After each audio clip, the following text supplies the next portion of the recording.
Good morning student. Today we are going to start algebraic expression chapter class 7। इससे पहले हम exponent and power chapter कर रहे थे, है ना। उसके हमने 2 क्वेश्चन तक कंप्लीट कर लिए थे, तो वो चैप्टर अभी आपको नहीं करना है। आपके ब्रेकअप सिलेबस में से कुछ चैप्टर रिमूव हुए हैं, तो आज हम स्टार्ट करेंगे बेटा अलजेब्रिक एक्सप्रेशन चैप्टर क्लास 7। ठीक है, तो अलजेब्रिक एक्सप्रेशन जो चैप्टर है आपका, आपने वो क्लास 6 में भी अलजेब्रिक एक्सप्रेशन के बारे में पढ़ा है कि अलजेब्रिक एक्सप्रेशन क्या होता है। तो एक बार दोबारा से देख लेते हैं अलजेब्रिक एक्सप्रेशन क्या है। तो एक combination of constant and variable connected by some या all of the 4 fundamental operation addition, subtraction, multiplication and division is called the algebraic expression. तो अलजेब्रिक एक्सप्रेशन क्या होता है बेटा, एक कॉम्बिनेशन किसका, वेरिएबल का और कांस्टेंट का। ठीक है, जिसमें क्या होता है बेटा, जिसमें एडिशन भी होता है, सब्ट्रैक्शन होता है, मल्टीप्लिकेशन होता है और डिवीजन होता है, उसको हम क्या बोलते हैं, अलजेब्रिक एक्सप्रेशन हम बोलते हैं। ठीक है, जैसे मैंने एक अलजेब्रिक एक्सप्रेशन यहाँ पे लिखा है 2x² माइनस 5x प्लस 6। तो आप इसमें देखेंगे इसमें माइनस भी है, प्लस भी है, वेरिएबल भी है और कांस्टेंट भी है। ठीक है, तो हम इसको क्या बोलेंगे बेटा, अलजेब्रिक एक्सप्रेशन बोलेंगे। अब बात करते हैं कि वेरिएबल क्या होते हैं। तो a symbol which can take various numerical value is called variable. A symbol which can take various numerical value is called the variable. Constant क्या होता है बेटा, a symbol having a fix numerical value, जिसकी numerical value जो होती है fix होती है, हम उसको क्या बोलते हैं बेटा, कांस्टेंट बोलते हैं। ठीक है, इसके बाद बात करते हैं टर्म्स क्या होती हैं। The different part of an algebraic expression separated by the sign plus या minus are called the terms of expression. जैसे हमने एक अलजेब्रिक एक्सप्रेशन बेटा यहाँ पे लिखा है 4 minus 5x plus 2x² is an algebraic expression having 3 term. तो आप इसमें देखेंगे इसमें कितनी टर्म है टोटल। तो एक टर्म तो बेटा ये है, एक टर्म ये है, एक टर्म ये है, तो टोटल टर्म इसमें कितनी है, 1 2 3। जैसे मैं एक अलजेब्रिक एक्सप्रेशन और लिखता हूँ, जैसे ऊपर वाला ही हम लिख लेते हैं। ठीक है, तो इसमें कितने टर्म है टोटल, 1 2 3। ठीक है, तो द डिफरेंट पार्ट जो होते हैं अलजेब्रिक एक्सप्रेशन के, वो उसके क्या कहलाते हैं बेटा, टर्म्स कहलाती हैं। ठीक है, इसके बाद में देखते हैं कि फैक्टर ऑफ ए टर्म्स हम कैसे करेंगे। जैसे हमें एक अलजेब्रिक एक्सप्रेशन 2x² माइनस 7 दिया हुआ है, तो ये हमारा क्या है बेटा, एक्सप्रेशन दिया हुआ है। ठीक है, इसमें हमारी जो टर्म्स हैं वो कितनी है टोटल,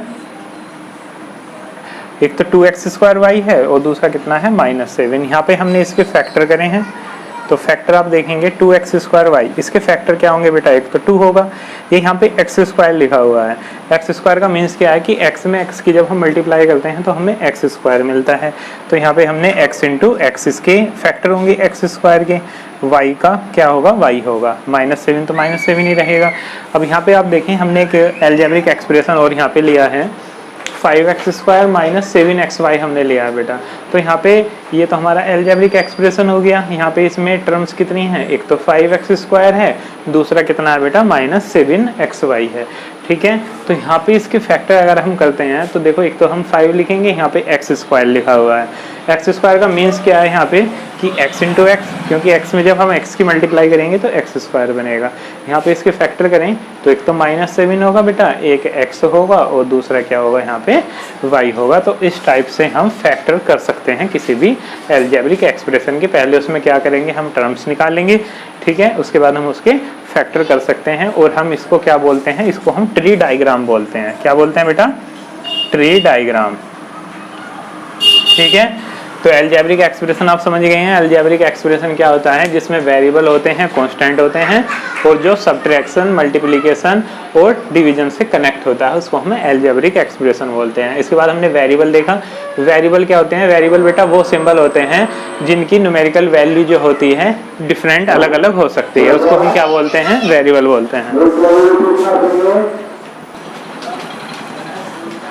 हाँ, तो वेरिएबल क्या होता है बेटा, जिसमें a symbol which can take various numerical value, जिसकी न्यूमेरिकल वैल्यू जो होती हैं वो अलग अलग हो सकते हैं, उसको हम क्या बोलते हैं, वेरिएबल बोलते हैं। कांस्टेंट क्या होता है, ए symbol having a fix numerical value, जिसकी न्यूमेरिकल वैल्यू जो होती है फिक्स होती है, उसको हम क्या बोलते हैं बेटा, कांस्टेंट बोलते हैं। ठीक है, टर्म्स क्या होती हैं, किसी अलजेब्रिक एक्सप्रेशन के जो पार्ट होते हैं हम उसको टर्म्स बोलते हैं। जैसे हमने एक अलजेब्रिक एक्सप्रेशन देखा था यहाँ पे, तो इसके टोटल पार्ट कितने हैं, 1 2 3, 3 पार्ट इसके हैं और इसके भी 3 पार्ट हैं, ठीक है। इसके बाद देखते हैं बेटा फैक्टर ऑफ ए टर्म्स क्या होता है। जैसे हमने एक अलजेब्रिक एक्सप्रेशन यहाँ पे 2x² y - 7 लिखा है, तो सबसे पहले हम इसमें देखेंगे कि इसमें टर्म्स कितनी है। तो यहाँ पे इसमें 2 टर्म है, 2x² y और दूसरी कितनी है, -7 है। और इसमें फैक्टर कितने हैं, इसके हम फैक्टर भी कर सकते हैं, 2x, x और y, ठीक है। अब नेक्स्ट देखते हैं।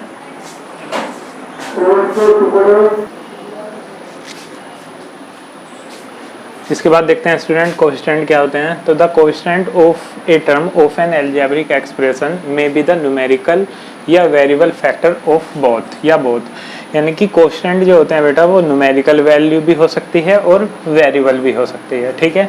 जैसे in the terms of 5x, अगर हम इस टर्म्स की बात करें 5x की, तो the numerical coefficient of x, अगर मैं आपसे कहता हूँ कि जैसे मैंने बेटा ये 5x लिखा है, तो 5x में 5x the numerical coefficient of x, कि x का न्यूमेरिकल कोएफिशिएंट क्या है, तो आप मुझे बताओगे कि x का न्यूमेरिकल कोएफिशिएंट जो है वो 5 है। अगर मैं आपसे कहता हूँ कि 5 का जो है वेरिएबल क्या होगा, द वेरिएबल कोएफिशिएंट ऑफ 5 का जो वेरिएबल कोएफिशिएंट है वो कितना है बेटा, x है, ठीक है। जैसे मैं 4y लिखता हूँ यहाँ पे, तो यहाँ पे y का जो न्यूमेरिकल कोएफिशिएंट है वो क्या है बेटा, 4 है, ठीक है। और वेरिएबल कांस्टेंट जो है किसका, 4 का, वो क्या है बेटा, y, ठीक है। इसके बाद देखते हैं बेटा लाइक टर्म क्या होता है। The terms having the same variable factor are called like term, जिनका वेरिएबल फैक्टर जो होते हैं वो क्या होते हैं बेटा, सेम होते हैं, उनको हम लाइक टर्म बोलते हैं। जैसे मैंने एक अलजेब्रिक एक्सप्रेशन यहाँ पे लिखा है 3xy - 4x + 5yx + 7, तो यहाँ पे लाइक टर्म क्या है, आप देखेंगे यहाँ पे xy का फैक्टर है, यहाँ पे भी yx है, ठीक है, सेम वेरिएबल है ना यहाँ पे yx, तो ये क्या है, हमारी लाइक टर्म है। और अनलाइक टर्म क्या होती है, जिसमें वेरिएबल जो है वो सेम ना हो। जैसे आप देखेंगे यहाँ पे बेटा 3xy मिल रहा है वेरिएबल, लेकिन यहाँ पे तो y नहीं है, तो ये दोनों कैसी टर्म है, अनलाइक टर्म है। एक लाइक टर्म और अनलाइक टर्म का एक एग्जाम्पल और ले लेते हैं। जैसे बेटा 3xy और 6xy, ये दोनों कैसी टर्म है, लाइक टर्म है। और 3x और 3y, ये दोनों कैसी टर्म है, ये अनलाइक हैं और ये कैसी है, हमारी लाइक हैं, ठीक है। इसके बाद देखते हैं बेटा टाइप्स ऑफ अलजेब्रिक एक्सप्रेशन क्या होता है। हम मोनोमियल किसे बोलते हैं, कोई भी अलजेब्रिक एक्सप्रेशन जिसमें एक टर्म होती है हम उसको क्या बोलते हैं, मोनोमियल बोलते हैं, ठीक है। बाइनोमियल क्या होता है बेटा, कोई भी अलजेब्रिक एक्सप्रेशन जिसमें 2 टर्म होती हैं उसको हम बाइनोमियल बोलते हैं। कोई भी अलजेब्रिक एक्सप्रेशन जिसमें 3 टर्म होती हैं उसको हम क्या बोलते हैं बेटा, ट्राइनोमियल बोलते हैं। कोई भी अलजेब्रिक एक्सप्रेशन जिसमें 4 टर्म होती हैं उसको हम क्वाड्रिनोमियल बोलते हैं। पोलिनोमियल क्या होता है बेटा, कोई भी अलजेब्रिक एक्सप्रेशन जिसमें एक या एक से ज़्यादा टर्म होती हैं उसको हम क्या बोलते हैं, पोलिनोमियल बोलते हैं। और मोनोमियल, बाइनोमियल, ट्राइनोमियल और क्वाड्रिनोमियल, ये सब हमारे क्या हैं, ये हमारे पोलिनोमियल ही हैं। इन सब का हम एक एग्जाम्पल ले लेते हैं। मोनोमियल क्या होता है, जिसमें एक टर्म होती है, जैसे 3y, ठीक है, 3x, ये सब क्या है बेटा, इनमें एक एक टर्म है, तो ये हमारे क्या है, मोनोमियल है। बाइनोमियल क्या होता है, जिसमें 2 टर्म होती हैं, जैसे 2x + 5, ये हमारा क्या है, बाइनोमियल है। ट्राइनोमियल क्या होता है बेटा, जिसमें 3 टर्म होती हैं, यहाँ पे 3 टर्म है ये। क्वाड्रिनोमियल क्या होता है, जिसमें 4 टर्म होती हैं। अब के हम 4 टर्म का एग्जाम्पल ले लेते हैं, ठीक है, इसमें 4 टर्म हो गई। पोलिनोमियल क्या होता है, जिसमें एक या एक से ज़्यादा टर्म होती हैं। और मोनोमियल, बाइनोमियल, ट्राइनोमियल और क्वाड्रिनोमियल को ही हम क्या कहते हैं, पोलिनोमियल कहते हैं। तो आज आप क्या करेंगे, ये जो सब मैंने आपको बताया है, एक्सप्लेन, हमने अलजेब्रिक एक्सप्रेशन चैप्टर को एक्सप्लेन किया है, इन सब पॉइंट को अपने नोटबुक में नोट डाउन करेंगे और इनको लर्न भी करेंगे। इसके बाद नेक्स्ट क्लास में, नेक्स्ट हमारा जो पीरियड होगा उसमें हम क्या करेंगे बेटा, एक्सरसाइज स्टार्ट करते हैं, ठीक है, 7.1। तो इनको नोट डाउन करें और इनको अच्छे से लर्न करें, इनकी प्रैक्टिस करें। Thank you.